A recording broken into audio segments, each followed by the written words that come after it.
সরকারি চাকরিতে প্রবেশের বয়সসীমা ৩৫ বছর নির্ধারণের জন্য দীর্ঘদিন ধরে দাবি জানিয়ে আসছেন চাকরি প্রত্যাশীরা। গত সরকারের আমলে এ নিয়ে সংসদে আলোচনাও হয়, তবে এটি বাস্তবায়নে আসেনি কোনো সিদ্ধান্ত।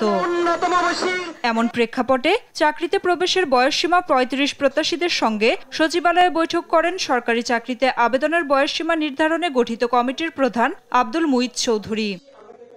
বৈঠক শেষে কমিটির প্রধান আব্দুল মুঈদ চৌধুরী বলেন, সরকারি চাকরিতে প্রবেশের বয়সসীমা ৩৫-এর দাবি যৌক্তিক। তিনি আরো বলেন, বয়সসীমা কত হবে সেটি আরো পর্যালোচনা করে পরবর্তীতে জানানো হবে। আমরা সার্বিক পরিস্থিতির আলোকে সরকারের বর্তমান নীতিমালা, সরকারের ভবিষ্যৎ কর্মপন্থা সবকিছু চিন্তা করে আমরা এই ব্যাপারে একটা সিদ্ধান্ত নেব। কিন্তু এই মুহূর্তে আজকে আমার পক্ষে বলা সম্ভব না।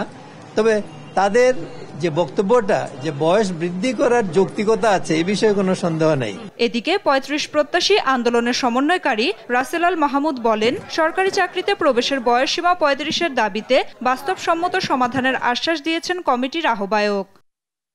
আন্তর্জাতিক মানদণ্ড অনুযায়ী যৌক্তিকতার সাপেক্ষে বাংলাদেশের চাকরিতে আবেদনের বয়সসীমা ন্যূনতম ৩৫ এবং শর্ত সাপেক্ষে উন্মুক্ত।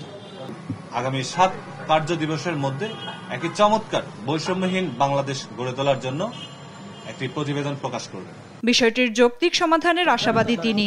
আশা, শর্ত সাপেক্ষে বিভিন্ন ক্ষেত্রে উন্মুক্ত থাকবে চাকরিতে প্রবেশের বয়সসীমা। নাফিয়া ফারজানা, দেশ টিভি, ঢাকা।